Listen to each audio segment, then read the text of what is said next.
We all know cancer is devastating, but you may not know the disease kills 1,500 Americans every day. That's one person every minute. That's why CBS is teaming up with ABC and NBC to broadcast Stand Up to Cancer, a one-hour telecast airing simultaneously on all three major networks.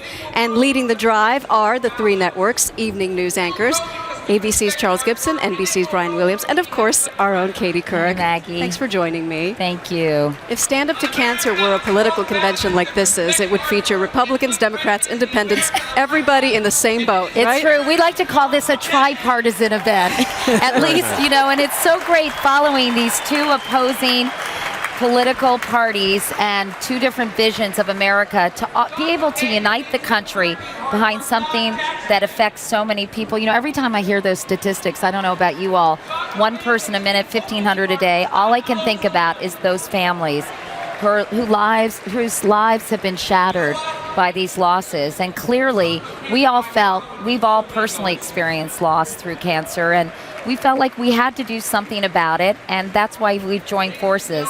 And Charlie, what will that hour consist of? Well, there's going to be entertainment, but I hope more than anything else there's going to be information. Because there are a lot of misconceptions about cancer. Everybody thinks of it as sort of a monolithic disease. There are hundreds and hundreds of cancers. This is really, to raise some money for this, but most importantly, to get it in the forefront of the public consciousness. And there will be some unique ways to contribute, right, Brian? Well, there already are. My favorite is what we call the constellation. You can buy and name a star for whoever you have in your mind, for a loved one, with us or past, someone who's a survivor, someone who lost their struggle. So in my family, I have my own mother and my sister. But I think that's a nice way to personalize it. And yes, you can bid on stuff. We'll take straight money for no reason. And, God forbid, if someone gets cancer, gets a diagnosis, or someone they love so much is diagnosed, you want to know that they have options. And right now, sadly, tragically, sometimes people have very few options, and we have to change that.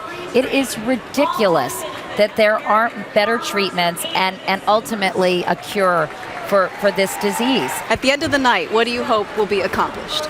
Well, certainly there is a financial component in this, and it is important that doctors whose research, unfortunately, as I mentioned, collaborative, it's expensive, so hopefully there will be a good deal of money in the pockets of all this money goes to research. And 70% of it goes to dream teams who will be together working in collaboration. I also hope people are entertained, but thirdly, I do hope that it is very much in people's minds that something can be done, something needs to be done, something should be done. We spend more money checking people's purses and shoes at airports, a whole lot more money than we do in cancer research. That seems to me skewed wrong. Here. Perfectly said. Thank you. We hope all of you will watch Stand Up to Cancer. Airs tomorrow night on CBS, NBC, and ABC. Thank you. Maggie. Thanks, Maggie.